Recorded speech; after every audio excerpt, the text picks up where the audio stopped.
More than 100 hours of negotiating, and the WNBA and Players Association have verbally agreed to terms. This for a new collective bargaining agreement, which comes just 51 days before the league's 30th season tips off. And while the formal terms still need to be finalized, the deal is considered transformative, with the salary cap starting at $7 million. That's from $1.5 million last season.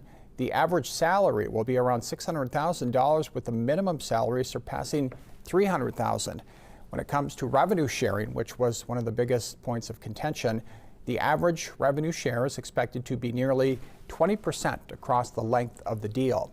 Now, according to the league commissioner, Kathy Engelbert, despite the prolonged negotiations, the 2026 schedule will not be impacted, with training camp set for April 19th and regular season start on May 8th. Once that deal is ratified, the league needs to expedite the rest of the off-season calendar, holding 2-team expansion drafts and free agency for more than 100 players, followed by the collegiate draft scheduled for April 13th.